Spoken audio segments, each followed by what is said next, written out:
ஒரு இசை நம்ம மூளையை எப்படி மாற்றுது, இதை பற்றி இன்னும் யாருக்கும் தெரியாத ரகசியங்கள் இங்கே கொட்டி கிடக்கு. சரி, அதெல்லாம் ஒரு பக்கம் இருக்கட்டும். இன்னைக்கு உங்ககிட்ட ஒரு சின்ன கேள்வி. காலையில் எழுந்த உடனே சில பேருக்கு காஃபி குடிக்கணும், ஆனால் இன்னும் சில பேருக்கு என்ன வேணும் தெரியுமா? அது ஒரு பாட்டு.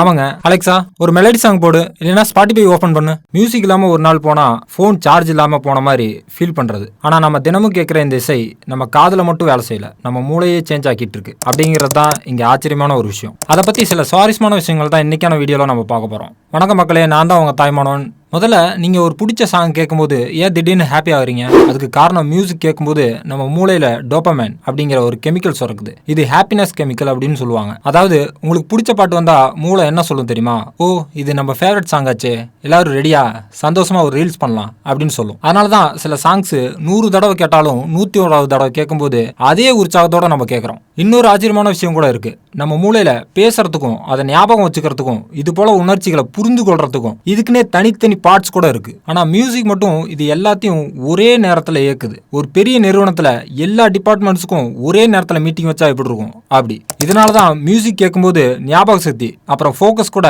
சில நேரத்துல பெஸ்டா இருக்கும். நம்மளுக்கு ரொம்ப பழக்கமான பாட்டுகள் பல வருஷம் கழிச்சு கூட மூளையில அப்படியே இருக்கும். நம்ம மூளையும் அதை அப்படியே ஞாபகம் வச்சிருக்கும். சில நேரத்துல ஒருத்தருக்கு பல விஷயங்கள் மறந்தாலும் பழைய பாட்டுகள் ஞாபகத்துல வச்சிருக்க முடியும். ஏன்னா மியூசிக் சம்பந்தமா ஞாபகங்கள் நம்ம மூளையோட பல பார்ட்ஸ்ல ஸ்டோர் ஆகிட்டே இருக்கும். அதனாலதான் 10 வருஷத்துக்கு முன்னாடி கேட்ட ஒரு பாட்டை திடீர்னு எங்கேயாவது கேட்டா கூட அட இந்த பாட்டு வந்தப்ப நம்ம காலேஜ்ல இருந்தோமே அப்படின்னு முழு கதையுமே ஞாபகத்துக்கு வந்துடும். உங்க மூளை ஒரு பாட்டை மட்டும் ஸ்டோர் பண்ணல, அதோட சேர்த்து அந்த காலத்தோட ஞாபகங்களையும் ஸ்டோர் பண்ணி வச்சிருக்கும். இன்னும் வேடிக்கையான ஒரு விஷயம் கூட இருக்கு. அது என்னன்னா, நீங்க தலையாட்டாம ஒரு பாட்டை கேட்க முடியுமா? கொஞ்சம் கஷ்டம் தான். ஏன்னா மியூசிக் கேட்கும்போது நம்மளோட மூளை மூவ்மெண்ட் அண்ட் கண்டெய்ன்மெண்ட் ஜோன்ல ஃபங்க்ஷன் ஆக ஆரம்பிச்சிருக்கும். அதனாலதான் பாட்டு கேட்ட உடனே கால் சும்மா தானா ஆட ஆரம்பிச்சிடும். சில பேர் அப்படியே டான்ஸ் கூட ஆடிடுவாங்க. ஆனா அதை யாராவது பார்த்துட்டா மட்டும் நான் ஆடல, கொசு கடிச்சிருச்சு அப்படின்னு ஏதோ சொல்லி சமாளிப்பாங்க. இப்போ ஒரு முக்கியமான விஷயம், எல்லா இசையும் ஒரே மாதிரி வேலை செய்யாது. வேகமான இசை நம்ம உற்சாகப்படுத்தலாம், மென்மையான இசை நம்ம மன அழுத்தத்தை குறைக்கலாம். அதனால படிக்கும்போது ஒரு மாதிரியான மியூசிக் கேட்கறோம், ஜிம்ல வேற மாதிரியான மியூசிக் கேட்கறோம், சோகமா இருக்கும்போது இன்னொரு மாதிரியான மியூசிக் கேட்கறோம். நம்ம மூளை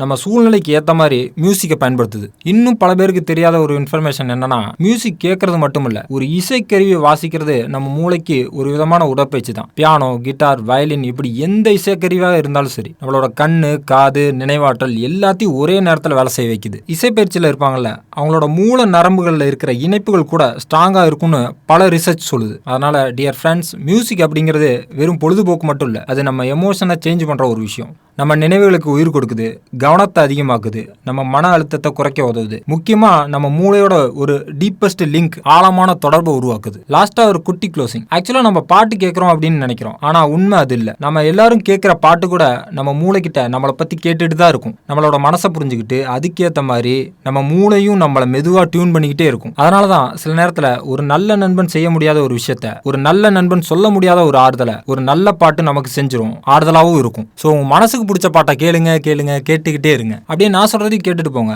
நீங்க பைக்லேயே போனாலும் அதை நிறுத்திட்டு ஒரு லைக்கை போடுங்க. சேர்லேயே உட்காந்துருந்தாலும் லைட்டா ஒரு ஷேர் பண்ணி விடுங்க. கமெண்டை கன்ஃபார்மா பண்ணிருவீங்க. அப்படியே எங்க டீமுக்கு சர்ப்ரைஸா ஒரு சப்ஸ்கிரைப் பண்ணிருங்க. இன்னொரு வீடியோல பார்க்கலாம். வரட்டா மக்களே.